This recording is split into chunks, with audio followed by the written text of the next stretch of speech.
Bonjour à tous. La paracha de cette semaine, c'est la paracha Vayikra. Mais cette semaine, ce Shabbat, nous allons lire aussi, pas seulement la paracha Vayikra, nous allons lire aussi notre paracha, qui est la paracha Zachor. C'est se souvenir ce qui nous a fait Amalek. Et c'est un sujet intéressant sur lequel on va s'arrêter aujourd'hui. Car c'est vrai que beaucoup de gens se demandent la question, c'est quoi cette mitzvah de se souvenir? Qu'est-ce que ça veut dire se souvenir? Comment tu fais une mitzvah par ça que tu te souviens de quelque chose? Apparemment, souvenir ne veut pas dire grand-chose. Souvenir, c'est pas une mitzvah. Tu fais pas quelque chose, tu fais pas une mitzvah avec des mots. C'est ce qu'on va essayer de comprendre aujourd'hui, c'est ce qu'on va essayer de voir, d'expliquer.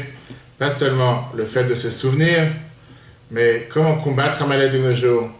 Comment définir, comme j'ai dit tout à l'heure, la mitzvah de se souvenir, l'injonction de se souvenir d'Amalek. Et de l'autre côté, on te dit qu'il faut effacer son nom. Donc la question qu'on demande, c'est très simple, il faut se décider dans la vie. Ou on se rappelle, ou on l'efface. On ne peut pas faire les deux à la fois.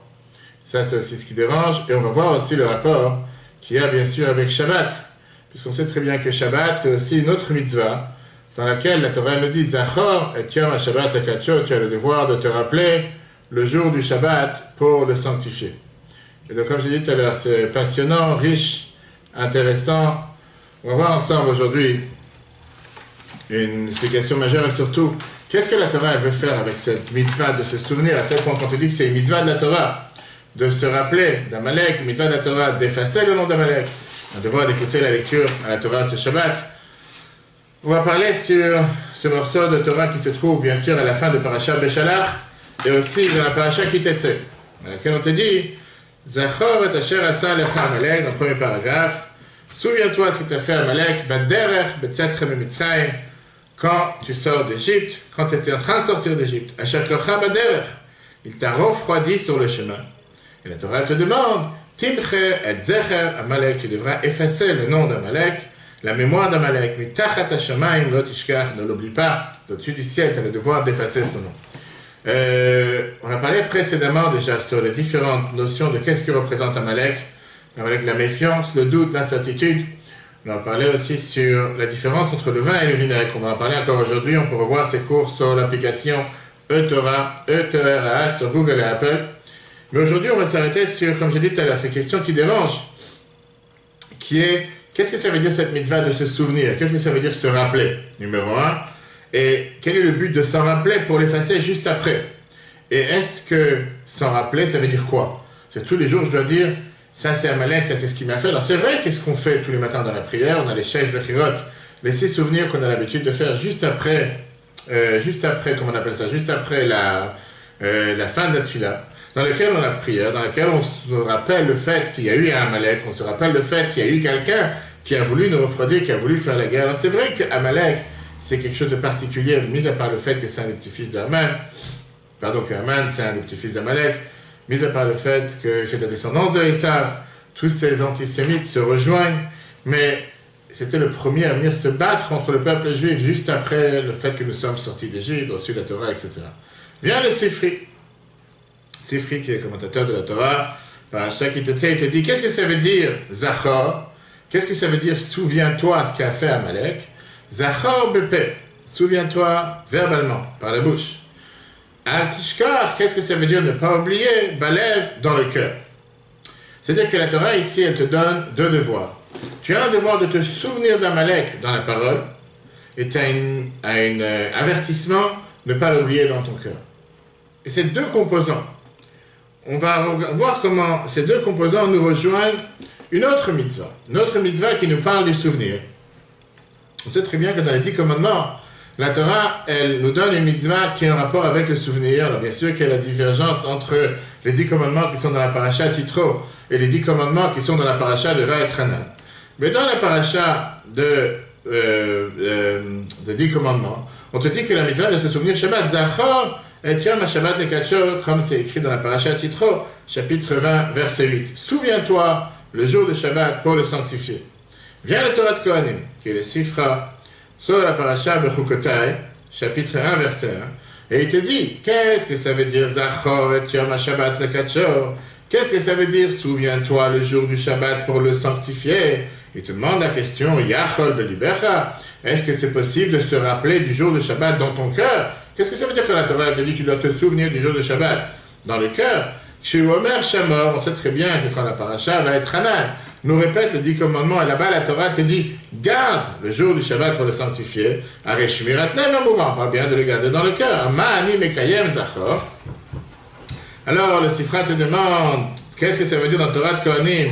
Qu'est-ce que ça veut dire Zachor? Shetiye Shone Beficha, que tu dois en parler dans ta bouche.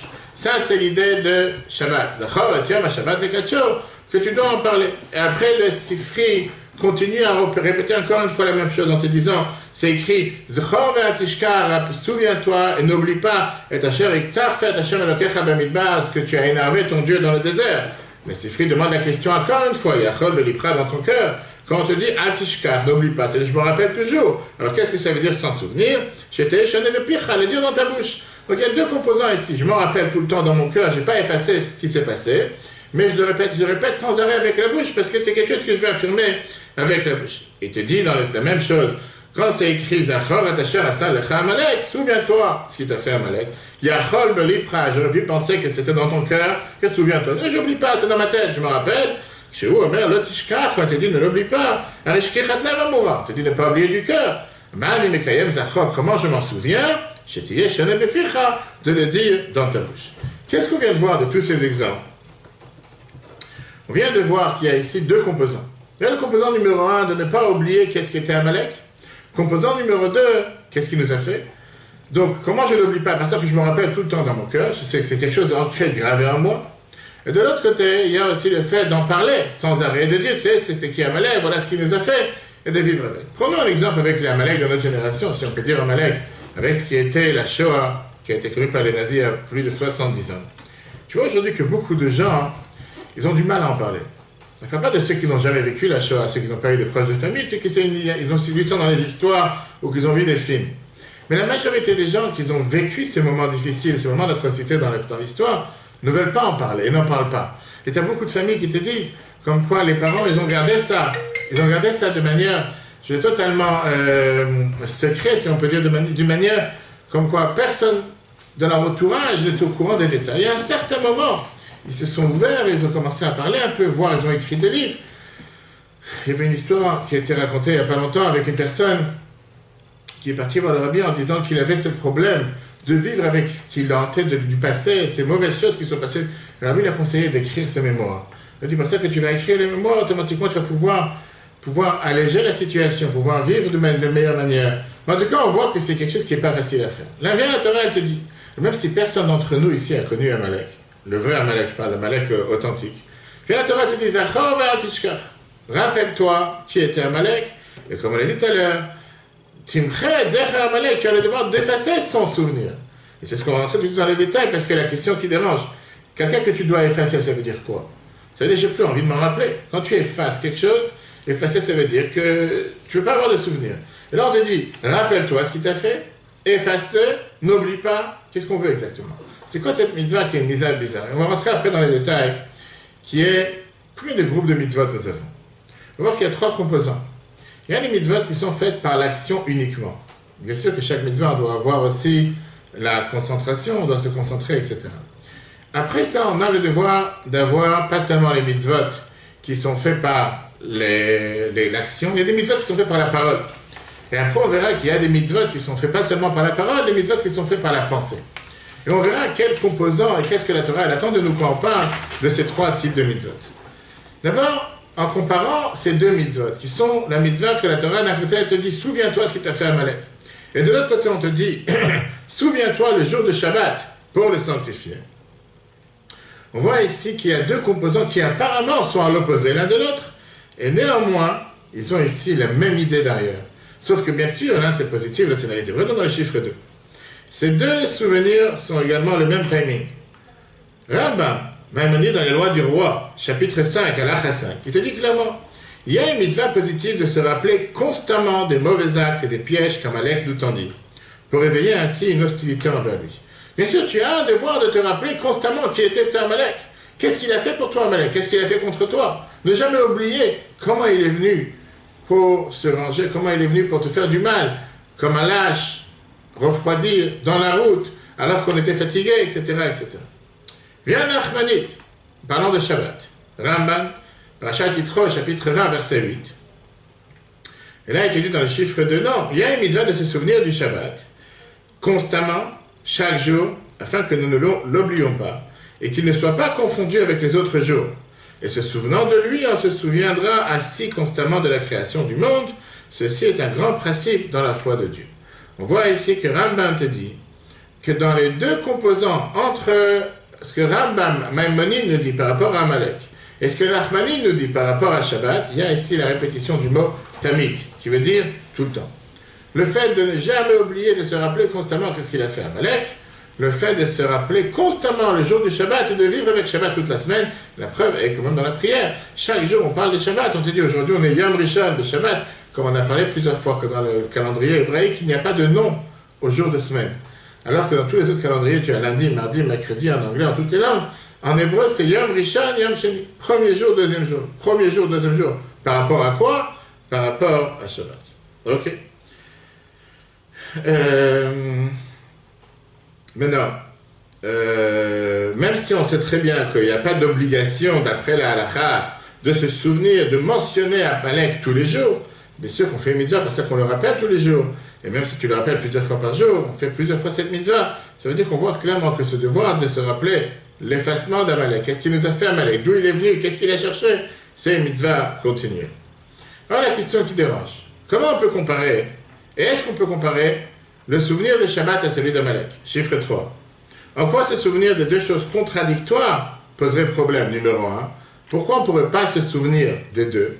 Et on va tout de suite voir un dialogue qui a eu intéressant entre le peuple juif et Moshe par rapport à le fait qu'ils se sont étonnés en disant « Pourquoi tu nous demandes de se rappeler de tellement de choses à la fois ?» C'est comme si je te dis « Rappelle-toi que tu dois appeler ta femme dans 1 heure et rappelle-toi que tu dois faire les courses dans 1 heure. » Tu vas me dire « Quel est le problème ?» Je peux faire deux choses, je peux me rappeler de ces deux choses, surtout qu'aujourd'hui, on a les applications, le calendrier qui peut nous rappeler de faire quoi que ce soit. Regarde dans le chiffre 3. On va voir la question qui est amenée dans Pirkei de Rabbi Eliezer, chapitre, page 44. Amar le Israël, peuple juif, ils ont dit à Moshe Rabbeinu, ils ont dit à Moshe. Katou vechad, tu as le chiffre 3, à l'envers. Un verset te dit, Zachor et Asher Asa lecha Amalek. Souviens-toi qu'est-ce qu'il a fait à Amalek. Ça, c'est un devoir de la Torah de se rappeler ce qu'il a fait à Amalek. Katou vechad omer, un verset te dit, Zachor et Yom HaShabbat lekatcher. Souviens-toi le jour du Shabbat pour le sanctifier. Et Chikay Mushner. Comment on peut faire les deux? Le gros problème des Juifs à l'époque. Zé Zachor et Zé Zachor. Là, c'est un rappel, l'autre c'est un autre rappel. On ne peut pas se rappeler de deux choses à la fois. Moi, j'allais te dire, c'est quoi ton problème? Pourquoi tu ne peux pas te rappeler de deux choses à la fois? On va voir c'était quoi cette question. Qu'est-ce qu'il a répondu? Moshe, viens piquer de Rabbi Eliezer, Amar lahem Moshe. Moshe leur a dit, l'odomekosh el konditon, ça ne ressemble pas à un verre de bon vin qui est un vin important, avec kosh el chometz, un vin de vinaigre. Zekos, vezekos. Ça, c'est un verre et ça, c'est un verre. Zachor, souviens-toi, c'est l'ishmor pour se rappeler. Se rappeler quoi? Ou le kadesh et Yom HaShabbat, pour garder et sanctifier le jour du Shabbat. Vezé, Zachor le onesh. Et ça, c'est pour se rappeler, se souvenir le jour du Shabbat pour la punition. Quelle était la question et quelle était la réponse? On voit ici qu'il y a deux manières de se rappeler qui apparemment se rejoignent, sont exactement les mêmes. Et donc, eux, ils demandent à Dieu, comment on peut se rappeler ils demandent à Moshe, pardon, comment on peut se rappeler des deux à la fois? En même temps, je dois me rappeler chaque jour du Shabbat, et je dois me rappeler chaque jour d'Amalek. Le Rabbi te demande la question suivante. C'est quoi cette question bizarre? C'est quoi cette question? Tu n'es pas capable de te rappeler deux choses à la fois. Qu'est-ce que ça veut dire? On te demande ici de faire 20 000 choses en même temps. Tu n'es pas en train de te demander de verser un verre et de conduire. On te demande ici de te rappeler. On sait très bien que le souvenir, se rappeler, ce n'est pas quelque chose qui est limité à une seule chose. Puisque ça, c'est les seules choses qu'on doit se rappeler tous les jours. On sait très bien qu'on a le devoir de se rappeler de la sortie d'Égypte tous les jours.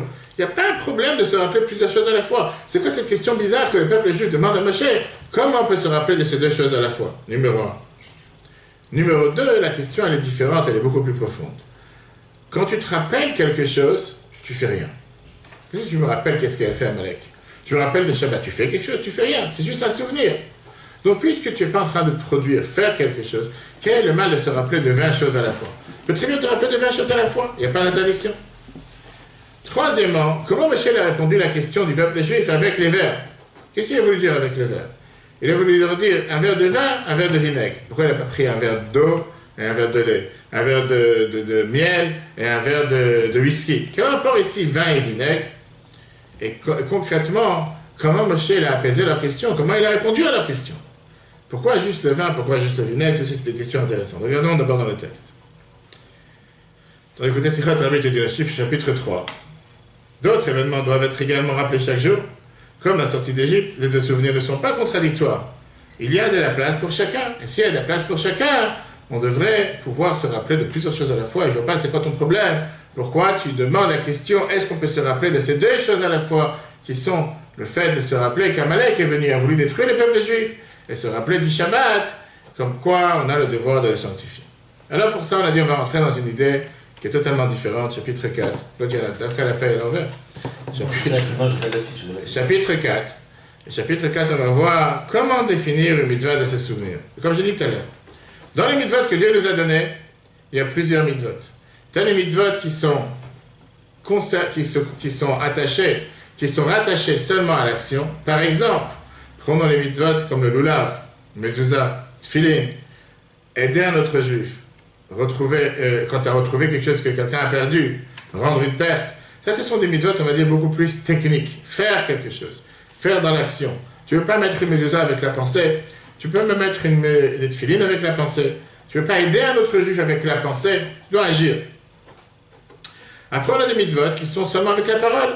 Par exemple, la tfila, prière, le schéma qu'on dit tous les jours, faire attention à nos paroles, pas mentir, truander, etc., etc. Ça, c'est des mitzvot qui dépendent de la parole.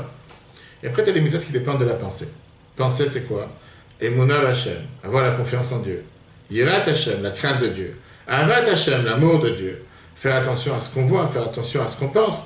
On voit ici qu'on a trois groupes de mitzvot qui sont vraiment distincts les uns des autres.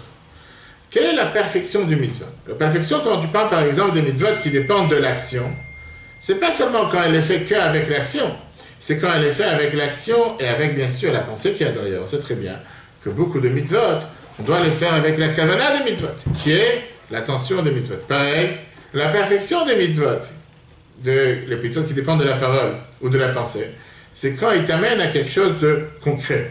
Parce que tu peux très bien avoir une bonne parole, tu peux très bien dire je prie, j'aime Dieu, je crains Dieu. Mais si tu ne le fais pas concrètement et tu ne montres pas clairement comment tu le fais, tout ça, ça reste dans la parole et ça ne va pas aboutir à quelque chose de concret. Il faut que ça descende dans quelque chose de concret. Donc on voit que les mitzvot, c'est pas juste ça dépend de l'action, ça dépend de la parole, ça dépend de la pensée.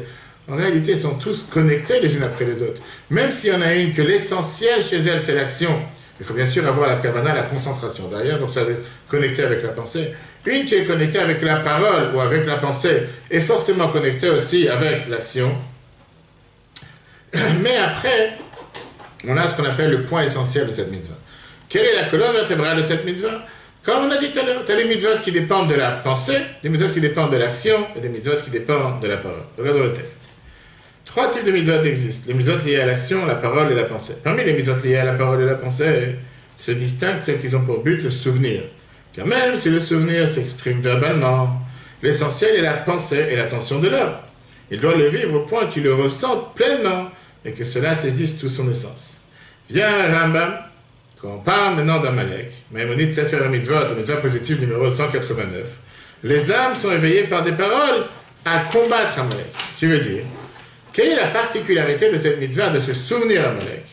L'essentiel n'était pas seulement le fait de se souvenir qu'il a existé un Amalek, mais le fait de revivre la chose, le fait de méditer, le fait de comprendre, le fait de réfléchir. Qu'est-ce qu'était Amalek? Et qu'est-ce que Amalek a voulu nous faire? Et comment vivre avec cette pensée aujourd'hui pour pouvoir combattre Amalek?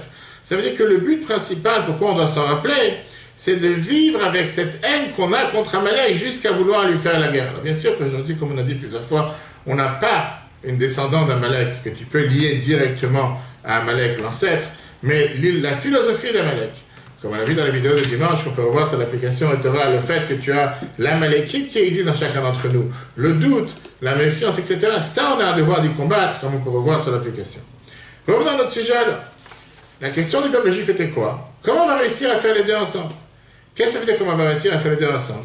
Il vient de te dire qu'apparemment, on a ici deux choses qui sont totalement contraires. Se souvenir d'Amalek et se souvenir de Shabbat, deux composants contraires. Pourquoi?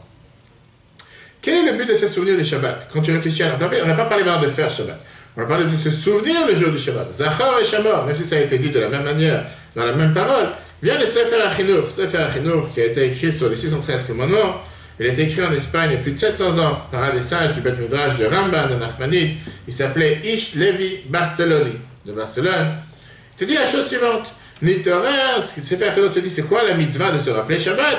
Que des Nitorer, mitochma, c'est afin que de nous souvenir la grandeur de ce jour, le score de la tailleur, venikva bilvavenu, et qu'on implante dans nos cœurs, emunat chidush haolam, la foi en la création du monde, qui sheshet yamim, asa Hashem, et Hashemayim, et Haaretz. En 6 jours, Dieu a créé le ciel et la terre. En 2 mots, le but de se souvenir de Shabbat, c'est quoi? Reconnaître que Dieu a créé le monde, que Dieu règne sur le monde, que Dieu est le seul qui est impliqué dans le monde, c'est Dieu qui gère la planète à chaque instant. Et ça, c'est la manière comment je me rappelle. Par ça, je me rappelle que Dieu a créé le monde et il a créé le Shabbat. Ça, c'est d'un côté. Prenons le devoir de se rappeler d'Amalek. Ça, c'est tout à fait le contraire. En se rappelant d'Amalek, je me rappelle du fait que tu as ici quelqu'un qui connaît son maître, qui est au courant qu'il y a un créateur, et il fait tout pour aller contre lui.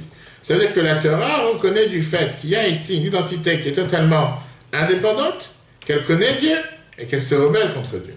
Et ça, c'était le problème du peuple juif, qui était comment on peut penser les deux choses à la fois. Quand tu me dis je pense à Shabbat, ça veut dire je dois penser qu'à Shabbat, que penser qu'il n'y a qu'un Dieu sur terre, que celui qui gère la planète, celui qui a tout géré, celui qui a tout créé, celui qui a tout mis en place. Et quand tu me dis de penser à Amalek, je pense à quoi? Je dois penser seulement au fait qu'il y a quelqu'un qui est capable de se révolter contre Dieu, qui est capable d'agir contre Dieu. Les deux choses ne sont pas ensemble. Et ça, c'était la question. Comment on peut penser aux deux à la fois? C'est là? Regardons le 5. Dans le deuxième paragraphe. Le souvenir du Shabbat permet de reconnaître et ressentir que Dieu est le dirigeant et maître du monde et de tout ce qu'il contient, mais Amalek son intention de se révolter contre Dieu et de remettre en cause l'autorité de Dieu. En se souvenant de cela, on pense forcément au fait que selon la Torah, la révolte contre Dieu existe. Ce souvenir est donc à l'opposé de celui du Shabbat. Comment il peut exister quelqu'un qui est contre la volonté de Dieu? Qu'est-ce qu'il a répondu, Moshe? Moshe, il est venu avec l'exemple qu'il leur a donné avec 2 verres. Le verre de vin et le verre de vinaigre. Moshe leur a dit, ça ne ressemble pas à un bon verre de vin, un verre d'un bon vin, avec un verre de vinaigre. Qu'est-ce qu'on voit dans le vinaigre? Quels sont les 2 côtés opposés qu'il y a dans le vinaigre? D'un côté, le vinaigre, c'est quelque chose qu'on ne peut pas boire. De l'autre côté, le vinaigre vient à la base du vin. Et c'est pour ça que d'après la halakha, dans les Chot Birkot Hanehanim, chapitre 7, c'est écrit que n'importe quelle chose qui s'est changée pour le mal, qui a été déformée de sa base, la bracha, elle a été changée. Et sur du vin qui est devenu du vinaigre, tu ne feras plus la bracha boré priagafen, tu vas faire la bracha chez Akol Niyavidoro, parce que c'est plus la boisson originale qui était découlée du raisin. Quand maintenant tu utilises ça de bonne manière, automatiquement le vinaigre, on dit que le vinaigre ça peut faire réveiller l'âme, ça peut faire revenir une personne, à tel point qu'il y a une vie dans l'Almara qui te dit que quelqu'un qui a bu du vinaigre le jour de Kippour, il est chayav, il est coupable, comme s'il a bu quelque chose qui peut le tranquilliser, qui peut le calmer. Concrètement, je ne sais pas aujourd'hui, est-ce qu'il y a un docteur qui va venir donner comme médicament ou comme ordonnance boire du vinaigre, mais dans l'Almara Yoma, c'est écrit clairement que celui qui a bu du vinaigre, il est chayav. Rashi te dit pourquoi il est coupable, parce que le vatel est un enouï. Ça fait apaiser la souffrance du jeûne.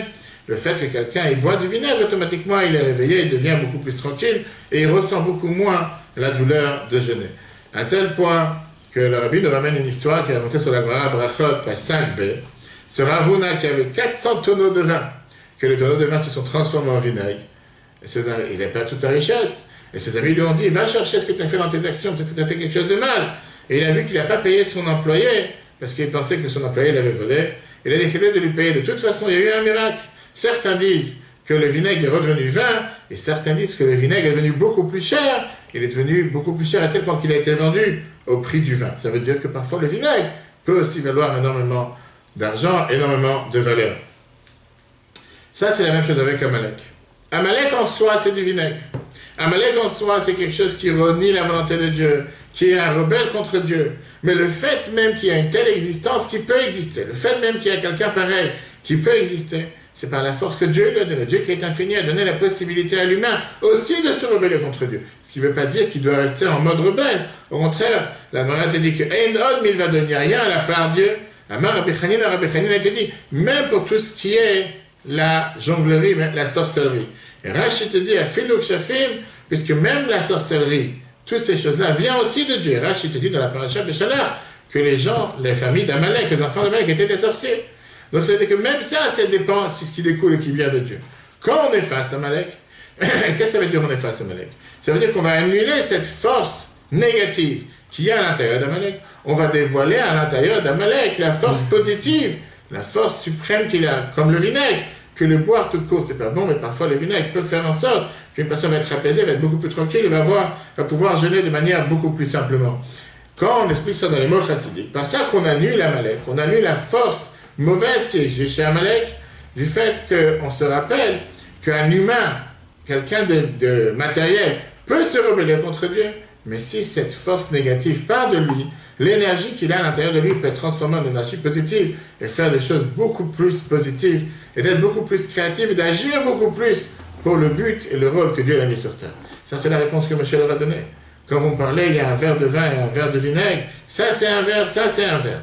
Un verre, d'un côté, c'est pour se rappeler le fait de faire Shabbat. L'autre côté, c'est pour la punition. Qu'est-ce qu'il a voulu dire, Moshe? Rappelez-vous une chose. Se souvenir du Shabbat et se souvenir d'Amalek ressemble à un verre. Un verre qui veut dire un moyen de pouvoir dévoiler la sainteté de Dieu sur terre. Seulement, on peut se rappeler et dévoiler la sainteté de Dieu sur terre en se rappelant d'une manière positive, par ça qu'on a le souvenir de se rappeler du Shabbat. Et ça dévoile du chacun sur terre, ça dévoile l'unité de Dieu sur terre. Et on peut se rappeler de l'unité de Dieu sur terre avec un souvenir négatif, qui est le souvenir d'Amalek, en se rappelant que oui, l'humain peut parfois arriver à être un rebelle et renier la volonté de Dieu, mais si jamais il se transforme, il se raffine, il va s'élever automatiquement pour arriver à un sujet, à arriver à être beaucoup plus positif et actif que par les forces du mal. Regardons dans le 6. La Gemara Yomash 81b. Celui qui boit du vinaigre le jour de Kippour est fautif, car le vinaigre permet de dévoiler l'âme, de retrouver ses esprits, et annule donc la mortification du jour de Kippour. Viens l'arbitre explique les choses suivantes. Selon la dimension profonde de la Torah, même Amalek vinaigre possède une source dans le domaine de la sainteté, le fait qu'il puisse se révolter délibérément contre Dieu, alors qu'en réalité il n'est rien d'autre que lui, cela est possible grâce à la force de Dieu, qui est tout-puissant. Cependant, la révélation de la source divine d'Amalek est obtenue en effaçant l'aspect révolte d'Amalek. Dès lors, son origine profonde apparaît et ainsi son existence ne contredit Dieu en aucune façon. Et d'ailleurs, c'est comme la Gemara Sanhedrin, page 67b nous dit, il n'en est rien d'autre que lui, que Dieu, dans être Hanan, Rabbi Chanina a dit, cela concerne même la sorcellerie, qui n'est pas autre que Dieu, qu'en vérité, c'est Dieu qui agit. Qu'est-ce que cela veut dire pour nous aujourd'hui? Qu'est-ce que ça veut dire qu'il y a une force positive chez Amalek? Viens, le Tanya nous explique de manière très claire dans le chapitre 27, qu'il y a deux types de satisfaction face à Dieu. Il y a les services des tzadikim. Les tzadikim, ils sont capables de transformer les mauvaises choses, tout ce qui sont les forces du mal en douchant en bien, transformer la mer en doux, transformer l'obscurité en lumière. Mais après, il y a le travail des Bénonim. Le travail des Bénonim, qui sont des gens intermédiaires comme chacun d'entre nous, comme on est en train d'apprendre dans le chapitre de Tanya, hier on a commencé le chapitre 19, qu'on peut revoir sur l'application E-Torah, E-T-O-R-H. Les Bénonim, ils sont là, ils sont constamment en train de se battre, à vouloir, pas transformer, mais forcer les forces du mal, pendant qu'ils existent encore, qu'ils sont encore présents, et de réussir à ne pas les écouter, de réussir à ne pas se soumettre aux forces du mal, et quand même faire du bien. Ça, c'est d'ailleurs ce qu'on explique, la force, la raison profonde pourquoi Yitzhak, il a demandé à Esav, fais-moi des plats, mat'amim, des plats comme j'aime. De la même manière que matériellement, on a deux types de plats. D'un côté, il y a les plats doux, les plats sucrés, on va dire, que de leur côté, tu n'as pas besoin de préparer. C'est des douceurs, c'est des choses qui sont beaucoup plus faciles à manger. De l'autre côté, tu as des gens qui s'identifient beaucoup plus avec des plats sucrés. Et après, tu as des plats qui sont piquants. Des plats qui sont piquants, des plats qui sont vinaigreux. De même, qui sont aigres. Sauf que si tu vas mettre les épices de bonne manière, et tu vas cuisiner les épices de bonne manière, ça va devenir des plats qui vont être beaucoup plus adaptés, beaucoup plus faciles à manger pour une personne. Bien sûr, à condition qu'une personne aime les plats piquants. Vient le Midrash et il te dit en tout terminant, Yesh ne nachadroa, dans le Tanya, pardon, chapitre 27, il y a deux types de nachadroa, deux types de satisfaction envers Dieu. Bien sûr qu'Amalek fait partie du deuxième. À l'origine, à manger piquant, à manger qui est plein de vinaigre, à manger qui est aigre, à manger qui est amer, à manger qui n'est pas apte. Mais quand tu vas les cuisiner de manière idéale, ça va pouvoir devenir un plat, une délicatesse, pour pouvoir rassasier une personne. Regardons dans le Tanya, chapitre 27. Le vinaigre qui ranime l'âme, Amalek provient de l'infini divin. Deux sortes de satisfaction existent devant Dieu.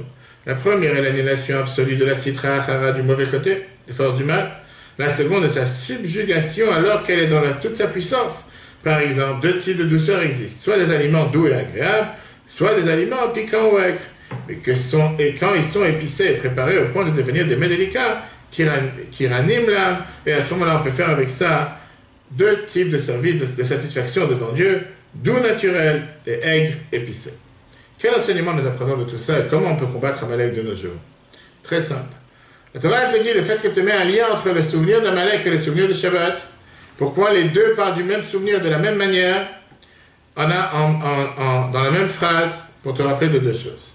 Quand quelqu'un se trouve au niveau le plus élevé, quelqu'un qui est comparé à Shabbat, niveau de Gusha le plus élevé, et qui peut penser qu'il ne pourra rien lui arriver du mal, il doit faire attention de ne pas s'émouvoir de tout ce qui sont les forces d'Amalek, de ne pas avoir cette froideur d'Amalek, même si c'est avec la plus grande finesse, ne pas se démoraliser, ne pas se refroidir, ne pas baisser les bras, parce que c'est tellement plus facile de ne rien faire, de tomber dans la déprime, voire dans la suicide spirituel, et parfois arriver jusqu'à matériel. Viens, la Torah te dit, tu sais quoi? Rappelle-toi qu'il y a un Amalek sur terre. Le devoir que tu es déjà au niveau de Shabbat t'empêche pas à te dire que tu ne pourras pas être un jour conquis par Amalek. Le fait que tu es au niveau le plus élevé, pense pas un instant que tu ne pourras pas être refroidi par Amalek qui vient et qui met des doutes et qui essaie de refroidir. On a vu à travers l'histoire combien que pendant un certain temps, Bechel Metzak qui plusieurs fois été tellement donné le grand prêtre qui a fini par être Tzduki, quelqu'un qui ne reconnaissait plus dans la Torah écrite. De l'autre côté, il y a ici l'espoir pour beaucoup d'entre nous. Même quelqu'un que spirituellement parlant, il est d'un niveau d'Amalek, qui veut dire un niveau qui est froid, qui n'est pas sensible, qui ne s'identifie pas du tout avec tout ce qui est la Torah, avec les mitzvot, qui sont totalement déconnectés, lui aussi ne doit pas désespérer. Pourquoi? Il doit savoir qu'il a ce pouvoir, il a cette chance de transformer ce verre de vinaigre en le transformant en verre de vin, ou même le vinaigre qui va ranimer l'âme, et d'arriver jusqu'à arriver à un niveau de Shabbat. Regardons dans le texte. Lorsqu'un juif se trouve à un niveau élevé, à un niveau shabbatique, il doit savoir qu'il faut aussi se souvenir d'Amalek. Faire attention de ne pas se révolter, même à un niveau très fin, contre Dieu. De notre côté, même si un juif a l'impression d'être tombé, est arrivé à un niveau semblable à celui d'Amalek, il n'a pas le droit de désespérer. Il doit savoir qu'étant donné qu'Amalek aussi a sa source dans la sainteté, comme on l'a dit tout à l'heure, il pourra aussi faire de lui-même un verre de vinaigre qui ranime l'âme. Et donc, tout dépend de nous. Tu peux très bien te dire, je suis déjà arrivé à un niveau de Gusha élevé, à un niveau de sainteté élevé, j'ai plus de combat à faire, viens la Torah te met en garde, rappelle-toi qu'il y a un Amalek. Rappelle-toi qu'il y a ce côté de vouloir te refroidir, rabaisser, se moquer, de vouloir déconsidérer, de vouloir mal apprécier, de vouloir mettre des doutes, et qui fait en sorte qu'au final tu arrêtes de faire ce que tu es en train de faire.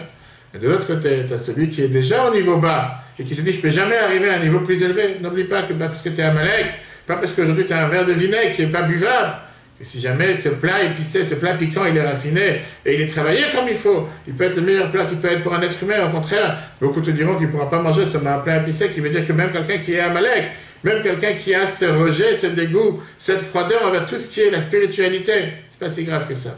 Tôt ou tard, comme la Mishnah nous dit, mitzvah entraîne une mitzvah, tu réussiras à sortir de cette froideur, tu réussiras à sortir de ce rejet et venir à faire la Torah et les mitzvot comme il faut. Et ça, c'est le travail qu'on fait tous les jours, particulièrement ça numéro. Quand tu vois que tu as des juifs qui te font appel, comme je vais aller tout à l'heure, voir mettre une mezuzah chez une personne qui m'a demandé de mettre une mezuzah dans un endroit, et que parfois tu te dis, mais c'est des gens qui sont apparemment tellement loin du judaïsme, qui sont apparemment tellement déconnectés. Qu'est-ce que tu vas faire avec quelqu'un pareil? Qu'est-ce qu'il va gagner en faisant une mitzvah, mettre une mezuzah, écouter la Megillah une fois? Ce matin, on m'a appelé pour aller lire la Megillah la semaine prochaine, le jour de Purim à Provins, un hôpital qui est à 150 km aller-retour. Et des fois, tu te dis, mais pour aller voir un juif qui se trouve dans un endroit tellement loin, qui dans toute l'année pas forcément fait quelque chose, qu'est-ce que tu vas rappeler? Qu'est-ce que tu vas perdre ton temps? Que certains auraient considéré une perte de temps pour aller voir un tel juif. Vient l'enseignement de la paracha de cette semaine, c'est dire, donne sa chance à chaque juif, fais en sorte que chaque juif, même quelqu'un qui est au niveau zéro, et comme on a vu la semaine dernière, ça n'existe pas un juif qui n'a pas de mitzvot. Ça n'existe pas un juif qui n'a pas cette volonté de faire une mitzvah. Au contraire, chacun il est plein de mitzvot, sauf que parfois, c'est pas de manière découverte, c'est de manière cachée. Donnons-lui les forces et la possibilité, les moyens de le faire. Et si Dieu veut un jour, il arrivera au niveau de Shabbat. Voilà un merveilleux enseignement qu'on apprend dans Amalek, sans oublier qu'on a parlé longuement dans la vidéo de dimanche, qu'on peut revoir, ainsi que ce cours sur l'application E.